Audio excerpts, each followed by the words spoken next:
Wait a minute. Is it-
Okay. Welcome to the JPA Report. This is James Pierce with the JPA Report, episode 287. All right, guys.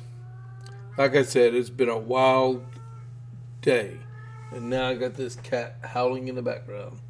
Um, Alrighty. So it all started yesterday at 4 o'clock, 4:02 to be exact. T Fiber lost. It's lost either something in a tower, or a fiber got cut, or a combination thereof. And what turned out to be a little outage lasted until 12:45. While they were saying it'd be a few hours here, a few hours there, early in the morning, mid morning, 10 o'clock, and then nothing else after that. And I just said, okay. And then if you had to happen to notice, a couple hours ago, about 4 hours ago, about 3.5 hours ago, I decided to try doing the JPA report on this guy, my cell phone, right? I need training because that was an utter failure. It lasted like a couple minutes. I never saw myself, and I went back and replayed it. That was on Rumble, and it was gone. I mean, there was no voice. It was blank, everything. So I gave up. I'm like, well, looks like I'm not going to get to do this today. And about 12:45, I just sat down with a bowl of ramen noodles, resigned to the fact I'm not going to do a podcast today. And all of a sudden, everything started whistling and loading up again. Like, what in the world just happened? And I looked over at my router, and it had a white light instead of a red light. That meant everything was up and going again. So, and then I had to take my car in for my wife because the lights weren't aligned right, because we just noticed it. So that took about 45 minutes, and I got back in just in time where I could do this. And lo and behold, I scheduled the stream to start at 3, and it said I didn't. But I was already kicking on Rumble, so I had to refresh and reschedule, and that's why I was a little bit late. Okay, so that was great. That was awesome. So I'm having a fun time today already. All right, well, welcome to the JPA Report. If your life is full of excitement like mine, please click that follow button, okay? And then click that like button. It's a thumbs up. And I'm live on YouTube and X, on Facebook. Please give me a like on it also, please. And then subscribe if you already haven't on those avenues, all right? So, there was just a few things I may not make it a whole hour today. I don't know. I don't think I will. I just threw some stuff together because while I was building my podcast to go on my cell phone, I couldn't print in my house because everything's connected to the Wi-Fi. So I was out for the count. I was gone, right? So bear with me, all right? So America 250. I got two things on America 250 for the day. They're just simple ones. There was just like today, 250 years ago, major snowstorms is up there in the Northeast. It out of nowhere struck Quebec City on the eve of a major attack against Quebec City, Continental Army forces against British forces, right? And the attack is scheduled to begin tonight at midnight, right? Just after midnight, they're supposed to attack Quebec City, and there's this major snowstorm in the area, right? So that, and then General Washington issued orders allowing free black men to enlist into the army, all right? If you ever saw the movie The Patriot, they alluded to that fact in there also, all right? So those are two things that happened on December 30th, 1775. All right. So the Dalmatian. Okay, we got the Dalmatian burgers. If you're hungry, you have to wait till 5:30. That's when they open back up. But they're homemade smash burgers and dogs right here in Copper's Cove. All their ingredients are homemade, including their buns. They're open from 11 to 2 and 5:30 to 7, unless they sell out, Tuesday through Saturday. I don't know if they're open up on New Year's Day, but I guess I can try to find out. And they're located at Town Square behind Bushes on the west side of Copper's Cove. If you're in the area, give them a try. They sell out a lot, so you got to be fast. You got to be Johnny on the spot. All right, so we're marching on to the JP8 report. Here we go. The first thing I wanted to read and talk about just for a minute is, remember a couple years ago, there was the Nashville school shooter in that private Christian school, and the Nashville police won't release anything about what's happening and stuff. Really? Y'all hear that cat? She's lonely. All right, so there was the shooter. They would not release her manifest or anything else. They said it was too private, and they didn't want to give any suggestions out to people and stuff. Well, this was this came out yesterday evening. Please, I need to get a squirt gun or a Nerf gun. Okay. Newly released FBI records connected the Covenant school shooting in Nashville to include writings made by shooter Audrey Elizabeth Hale that shed further light on her motivations, planning, and personal finances.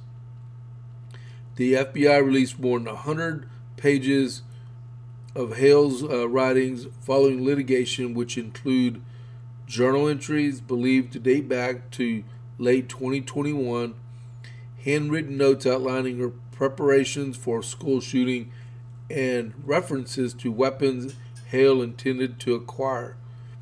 Some of her writings list Christian school hate religion as a reason for targeting the Covenant school.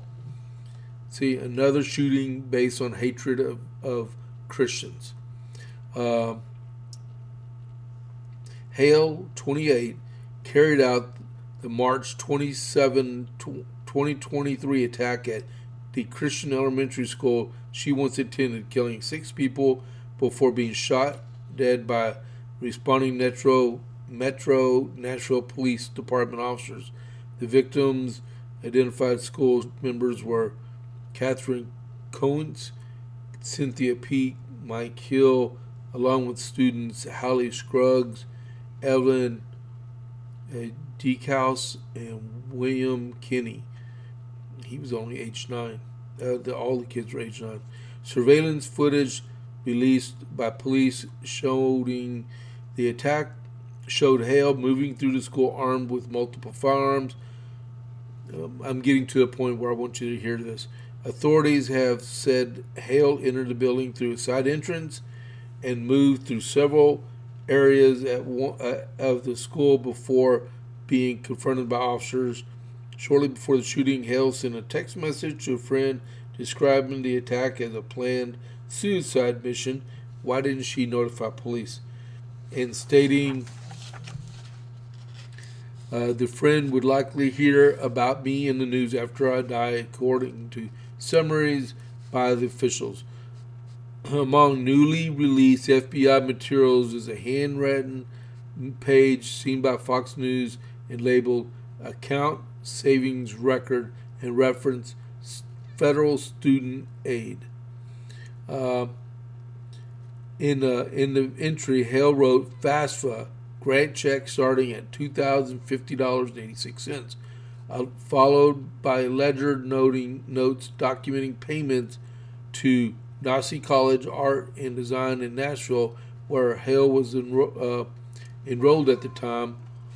The financial entries appear alongside extensive notes about firearms Hale planned to purchase and use in the attack. The Tennessee Star also reported those records lend support to statements Hale's parents made to Metro Nashville Police Department detectives shortly after the shooting.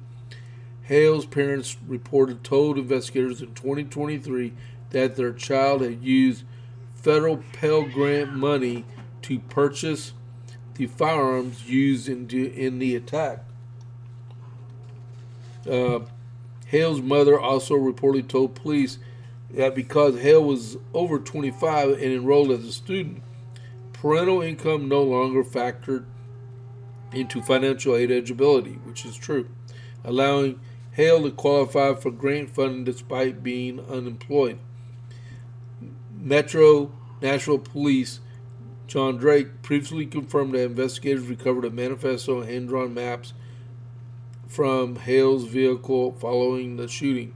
While portions of her writings have been since released, both city police and FBI have continued to resist public records requests for the full manifesto. Okay, so money that was supposed to be used for, and my daughter was telling me this last night, financial aid is supposed to go directly to the college. So why was she receiving federal aid money straight to her to pay for her college? That's one thing I don't understand. If you understand that, please let me know in the chat, because that's a really, really good question. How this young lady was able to get direct funds from the federal government, from the education department for a Pell Grant to pay for college, and she got cash payment or check payment, right? Why didn't her friend, when she received that text message, notify the police? And why were her parents allowing her to buy weapons with Pell Grant money? Questions that need to be. I fully support the Second Amendment, but that looks like there's misappropriation of funds that were meant for college that was being used for other purposes. My only thing I can think of is that the colleges she was going to didn't have a direct link to the federal government, since most art institutes are for-profit institutions. So that might be the reason why they were sending the money directly to her to do that, so they could buy supplies and stuff for the art institute. I don't know. No one's told anything to me yet, so I figure that's the way it is. Okay, so the next thing. This is about the Lieutenant Governor of Minnesota. Her name is Peggy Flanagan. She is a Catholic. and she's a member of the Chippewa tribe, which is really called the White Earth Band of Ojibwe or Chippewa. All right. All right. So this all started with Nick Shirley and his stuff, and I guess she wanted to build up support in the Somali population, right? But remember, I told you she's a Catholic, right? So, is this how a Catholic dresses?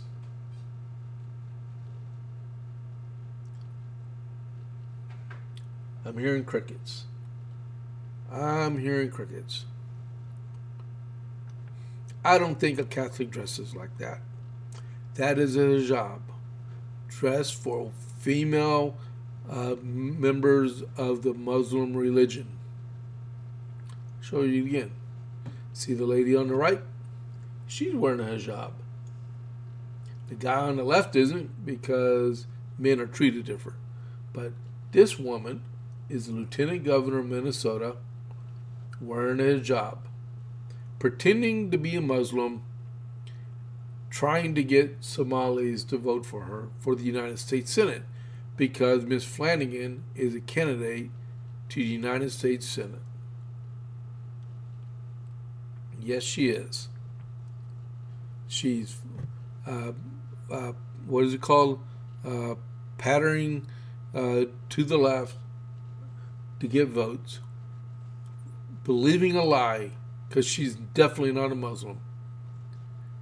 And she's betraying her religion, because she's Catholic, and she's betraying her Native American tribe, because I do believe the vast majority of Native Americans are definitely not Catholic. I mean, not Muslim. All right. And in the Chippewa tribe in Minnesota is the 11th largest tribe in Minnesota. All right. So, and that was part of a video that was shown on Somali TV of Minnesota or Minneapolis, right? That's where you can go. That was on Fox News. I'm going to read the article to you. I got breaking news. Hold on. Abriel Garcia prosecuted criminally only after mistaken deportation. Judge rules, whatever that means.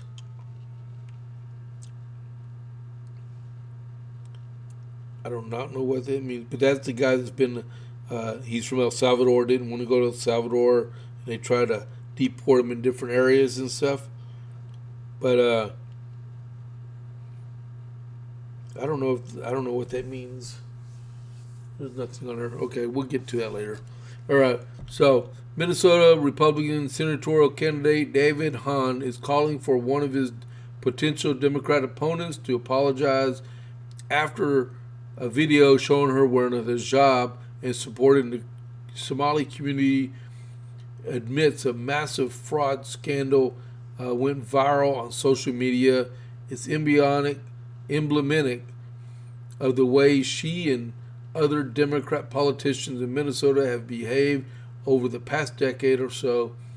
They're very political, said former Senator David Hahn, who is running for Senate in the Republican primary he said that of Lieutenant Governor Peggy Flanagan's video wearing a hijab and defending Somali community amid a massive fraud scandal that has rocked Minnesota over the past several years. They're just pandering for political constituencies, and they're not doing the job that they are elected to do. In the video, which is highly criticized by conservatives on social media last week, Flanagan can be seen donning hijab while talking to some Somali constituents. Hold on just a second.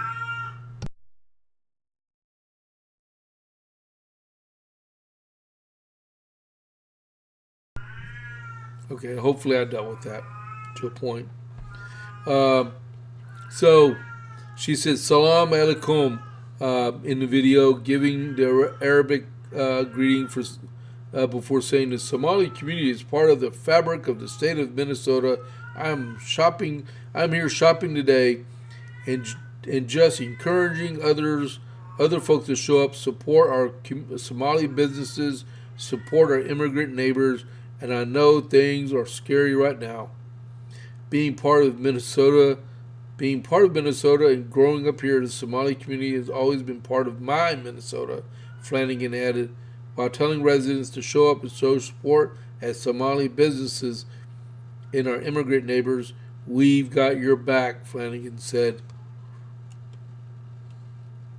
How about the $9 billion a lot of y'all stole from Americans to support the Somali community?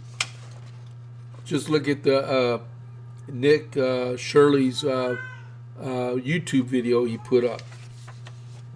Right? All right. There's been several calls from a lot of Republicans calling on Tim Walz to resign because of everything that's been shown over the last few days. That young man, Nick Shirley, did an amazing job. What other journalists are afraid to do because they're afraid to poke the bear. Let's put it like that.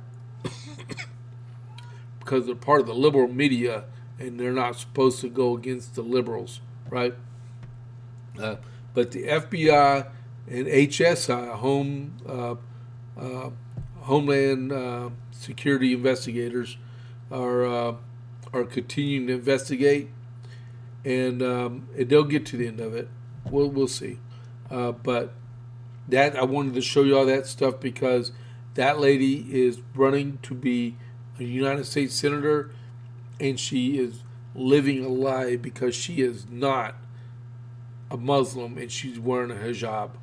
All right. Next, I was telling y'all yesterday about the Iranians, and like there's the Iranian people should rise up and overthrow their government. That's what I was saying. And last night, and I did not know about this until after the podcast, so don't say James already knew about it, okay? I'm not that much in the know. All right? Hold on. And my voice is 100% better than it was yesterday. So Dateline, Fox News, anti-Iran regime protests grow across the country as Trump admin boosts demonstrators offering support. Protests spread across Iran on Tuesday after President Donald Trump and other administrative officials voiced support for demonstrators. Speaking Monday, Trump pointed to Iran's economic collapse and long-standing public discontent while stopping short of calling for regime change. Inside Iran, demonstrations entered a third consecutive day, expanding beyond the capital's commercial center. The exiled opposition coalition, National Coalition for the Resistance of Iran, never heard of them, reported widespread strikes and student protests across Tehran and multiple provincial cities, describing clashes with security forces and anti-government chants.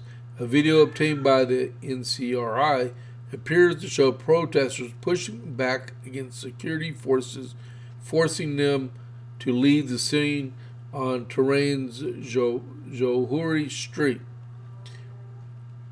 Iran International reported that universities emerged as major protest hubs with rallies at Tehran University, Sharif University of Technology, and Khalid Beheshti University, O Sanat University, and Najah Nasir University. Security forces tighten entry controls at campuses and reinforce offices linked to Supreme Leader Ali Khamenei.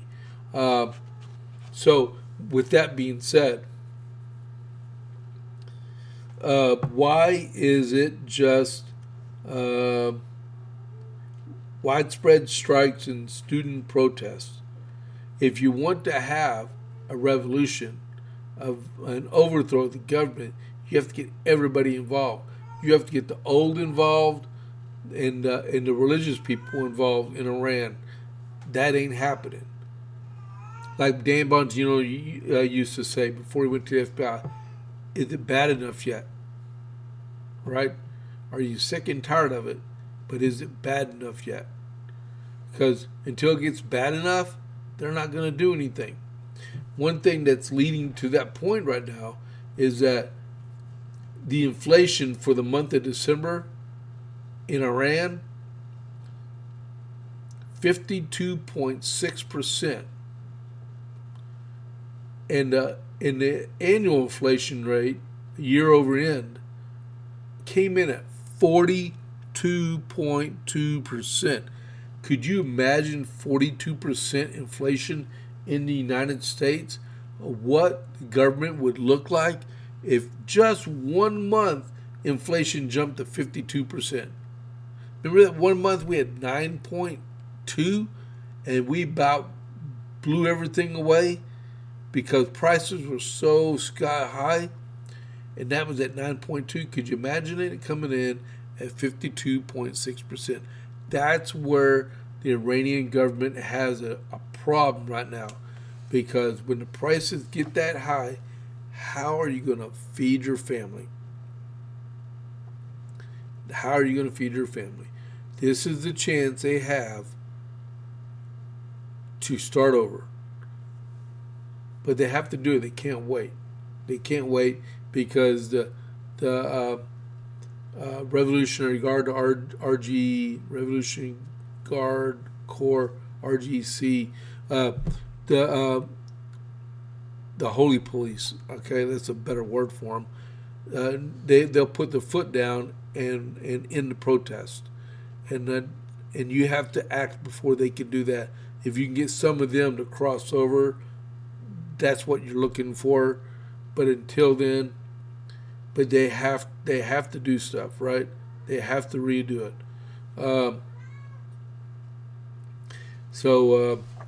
But that's what I wanted to talk about with Iran.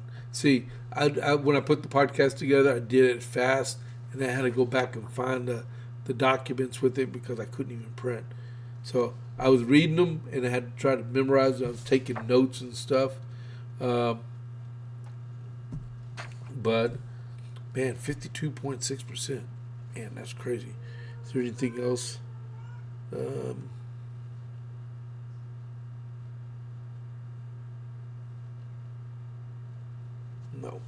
Okay, that's enough. Okay, next. Judge orders redacted transcript and audio from October. Was it?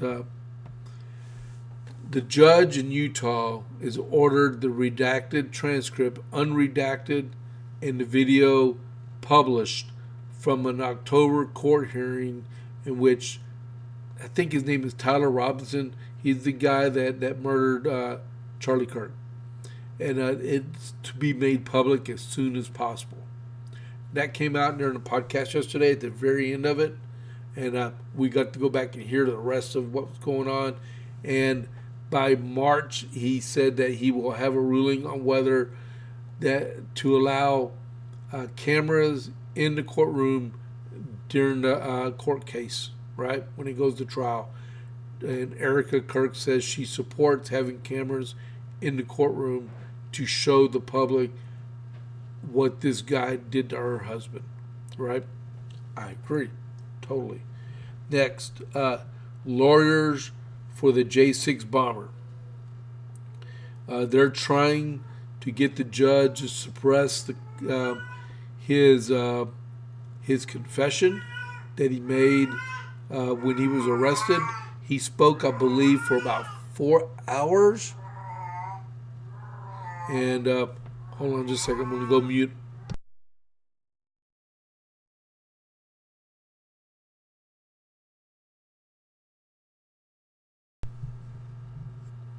She actually went quiet. All right, I'm back. Um, so he said that during the interrogation with the police that he was disenfranchised by both political parties, both Democrat and Republican, and that's why he placed those pipe bombs in the areas where he put them at uh, back in 2021 on the night of January 5th. Uh, oh, great. They're making a mess.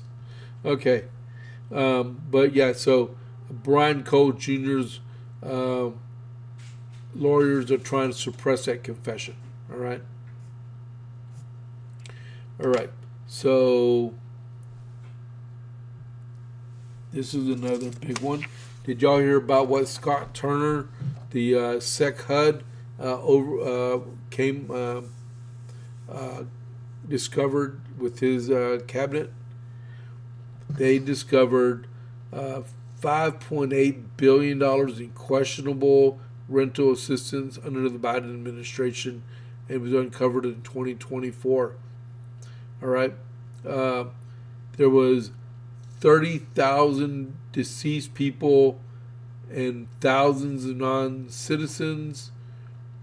There was a 183-page report showing that 29,715 people were dead and 9,472 people were non-citizens, and 165,393 were made too much money to receive assistance through Section 8 and Section 9 housing, right? So this came from Fox News also. A report by the U.S. Department of Housing and Urban Development, Sec HUD, right, recently revealed billions in taxpayer funds that went to questionable rental assistance recipients under former President Joe Biden.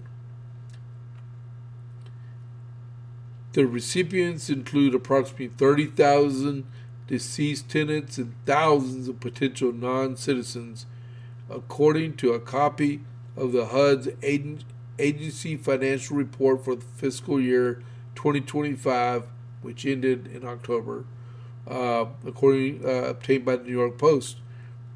HUD officials told the Post that a large concentration of funds went to New York, California, and Washington, D.C., with deceased recipients getting funds in all 50 states. The department conducted an automation that compared the U.S. Treasury database to HUD's records. The process uncovered 30,054 deceased tenants who were either actively enrolled in rental assistance programs or had received assistance after they passed, according to the HUD report. The department found the possibility problematic payments through its own internal financial review and analytics, according to the report. A massive abuse of taxpayer dollars, yes, not only occurred under President Biden's watch, but it was effectively incentivized by his administration's failure to implement strong financial controls, resulting in billions worth of improper payments, HUD Secretary Scott Turner said. HUD will continue investigating the shocking results and will take appropriate action to hold back actors accountable. He said, additionally, the department is advancing efforts made under President Trump's first administration to strengthen programs' integrity and ensure taxpayer-funded assistance serves the vulnerable communities it is intended for.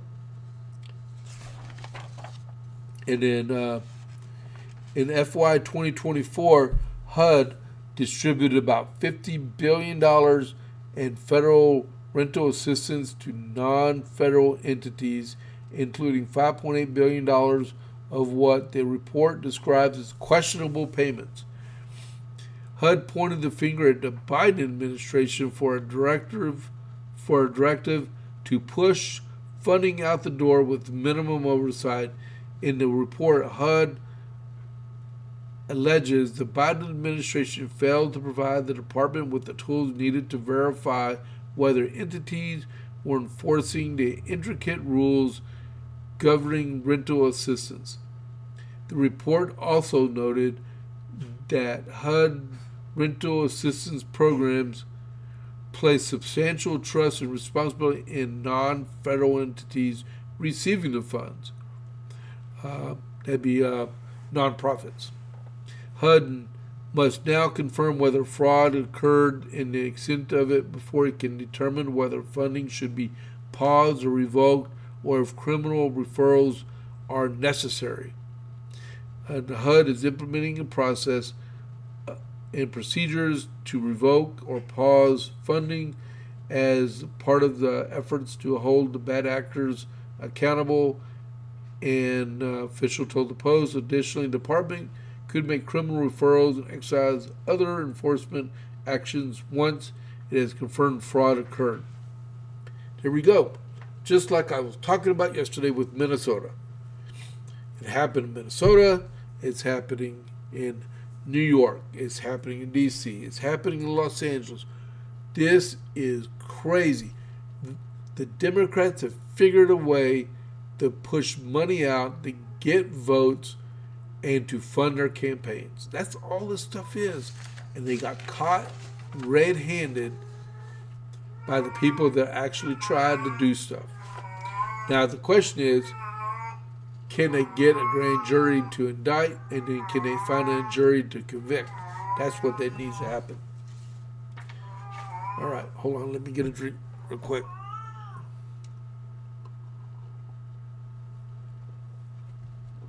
All right.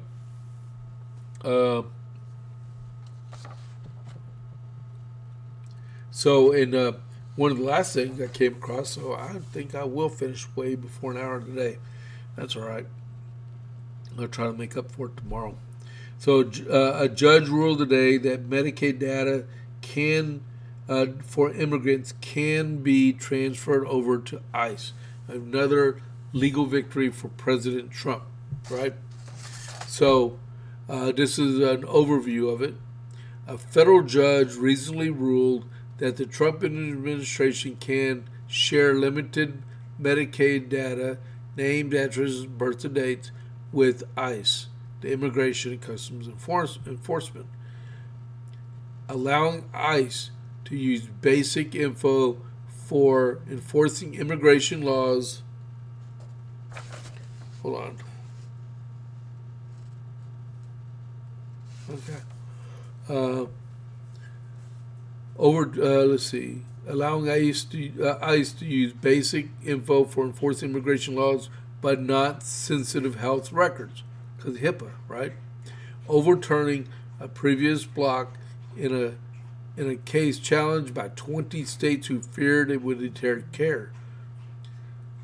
This allows the Department of Health and Human Services to provide ICE with biographical, and location data, but a preliminary injunction remains for more sensitive information. And then the key details, right, are so basic data like names, addresses, phone numbers, date of birth, and immigration details can be shared. What can't be shared for now is sensitive information for personal health records and broader data beyond the basics. And it was a suit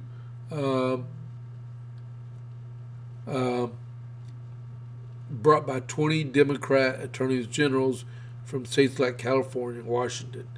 And then why did they sue? It was to protect immigrant privacy and prevent chilling effects on seeking medical care.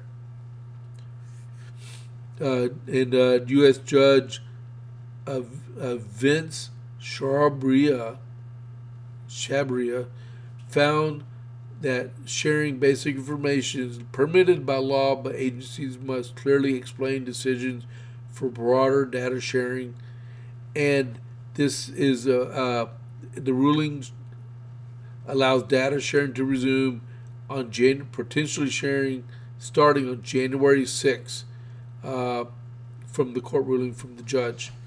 Okay, in simple terms, ICE can get basic contact info from Medicaid rolls to find people in the country illegally, but they can't access detailed medical histories for that purpose under this ruling, a compromise from the administration's broader request.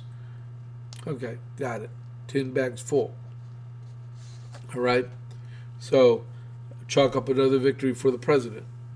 This looks like it came from federal district court instead of an appeals court, and it doesn't say if those attorneys general are going to appeal it or not. All right. So next on the JP8 report is to remind people, especially here in Texas, it's only 63 days. We're 2 months away from our March 3rd primary. That is really early. And then the deadline to register to vote is February 2nd.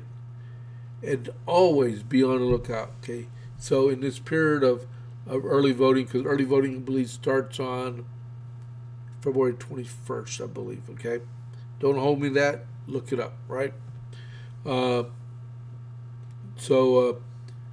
Yeah, I think it's February 21st. So be on the lookout for forums, debates, campaign events, like with us. Oh no, early voting is not the first. I think it's the 23rd. But because we have a Lincoln Reagan dinner in Gatesville for the Coriel County Republican Party, we have that on February 21st because Lieutenant Governor Dan Patrick is going to be there. And then early voting starts 2 days after that. All right. And then I have a forum, an impromptu forum for whoever shows up on January 13th. Any Republican that shows up that has voters there can speak up to 5 minutes. So I'm going to allow that as most latitude as possible, but 5 minutes for each one of them. So thank you all very much for showing up today. I'm going to quickly show you all my, there we go, my socials, the way to get a hold of me. I'm on X, Facebook, YouTube, and Truth. All right. And you can send me an email at jp8report@gmail.com. All right. Thanks for being patient with me today. I appreciate that. I'm trying to get to something on my slide deck. Hold on just a second. But it's been a long day. I think I'm going to get a good night's rest tonight. All right, so, but I guess the thing is not going to cooperate with me. Oh, there we go. Oh, right to the right spot. All right. Well, maybe not. Go down one.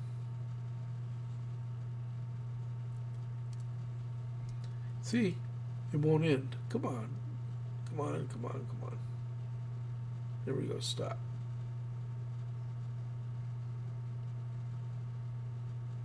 All right.